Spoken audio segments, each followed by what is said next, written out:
Hey everyone, welcome back to the channel. In today's quick and practical tutorial, I'm going to walk you through a super useful skill, how to insert multiple rows in Google Sheets. Whether you're updating a class list, expanding a project plan, or just tidying up your data, knowing how to add rows efficiently can save you a ton of time and keep your spreadsheets organized. By the end of this video, you'll have the confidence to add as many rows as you need, exactly where you want them with just a couple of clicks. Let's dive right in. Alright, let's start off with the basics. Imagine you've got your spreadsheet open, but suddenly realize you need to squeeze in a new row somewhere in the middle.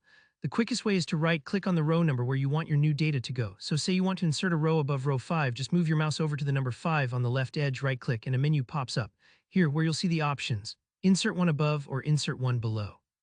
Click whichever makes sense for your data and boom, a brand new blank row appears, ready for whatever you need to add. But what if this isn't just a one-time thing and you need to add several rows at once? Maybe you're about to paste in a bunch of entries from another file, or you're planning ahead and want space for more information. Here's a really handy trick. Instead of right-clicking just one row, click and drag to select as many existing rows as the number of new rows you want to add. For example, if you need to insert 5 new rows, click the first row number, drag down so 5 are highlighted, then right-click within your selection.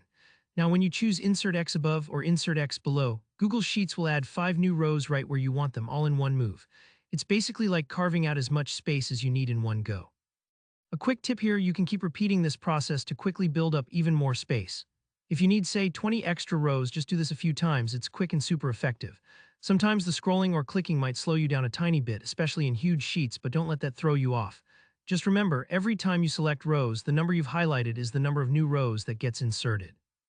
It's a super quick, scalable way to keep your data neat and ready for your next update. Now, if you get a little lost, or you accidentally insert a row or two in the wrong spot, don't worry. Google Sheets makes it really simple to undo any change with just a quick press of Ctrl+Z or Command+Z if you're on a Mac. No harm done, and you can start the process again until it's just right. So there you have it. Whether you're adding one row or many, you've got the tools to do it smoothly and efficiently. I hope this guide helps you wrangle your spreadsheets with a little more confidence, and maybe even saves you a chunk of time on your next project. Thanks so much for watching. If you found this helpful, don't forget to hit that like button and share any questions or your own spreadsheet tips down in the comments. I love hearing from you. And of course, subscribe for more clear, practical tutorials just like this. See you in the next video.